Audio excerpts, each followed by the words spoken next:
সারাদিন রোজা রাখার পর ইফতারিতে এরকম এক গ্লাস মজাদার লাচ্ছি হলে প্রাণটা জুড়িয়ে যায়।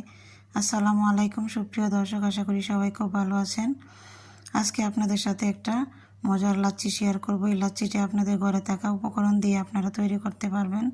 তাহলে চলুন লাচ্ছিটি আমি কিভাবে তৈরি করছি সেই রেসিপিটি আপনাদের সাথে শেয়ার করি।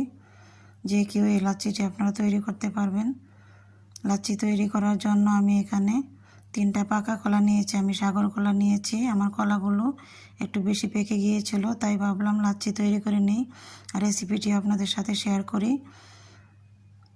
কলাগুলো আমি প্রথমে একটা ব্লেন্ডার জগে দিয়ে দিচ্ছি। আমি যে উপকরণগুলো ব্যবহার করব সেই উপকরণগুলো আপনাদের বাসায় থাকবে, তাই আপনারাও চাইলে এরকম মজাদার লাচ্ছি তৈরি করতে পারবেন। আপনারা অন্য যে কোনো কলাও এখানে ব্যবহার করতে পারবেন। আমি 7-8টা খেজুর হাফ কাপ দুধ দিয়ে ভিজিয়ে রেখেছিলাম 1 ঘন্টার মতো, সেগুলো নরম হয়ে গিয়েছে। আমি এখানে দিয়ে দিচ্ছি 2 টেবিল চামচ টক দই।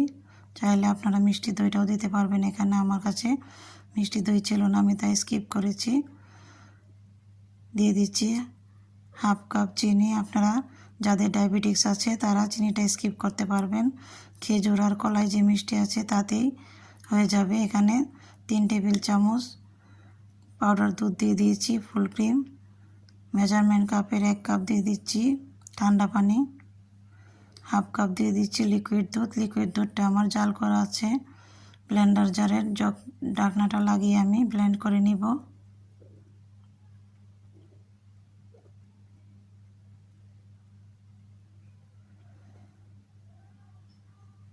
বিশ থেকে 30 সেকেন্ড ব্লেন্ড করলেই হয়ে যাবে।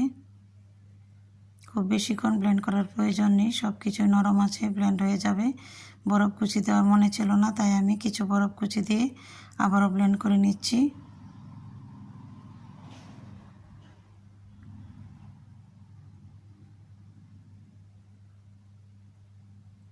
আমার লাচ্ছিটি রেডি হয়ে গিয়েছে। এখন আমি আপনাদের সাথে গ্লাসে ঢেলে পরিবেশন করছি। আপনারা চাইলে গ্লাসে কিছু বরফ কুচি দিয়েও পরিবেশন করতে পারবেন। আমি কিছু খেজুর কুচি করে কেটে উপরে দিয়ে দিচ্ছি। এটা অপশনাল, চাইলে আপনারা স্কিপ করতে পারবেন। আর কিছু পুদিনা পাতা দিয়ে দিচ্ছি। আপনারা বাসায় এই লাচ্ছিটি ট্রাই করবেন, আশা করি ভালো লাগবে।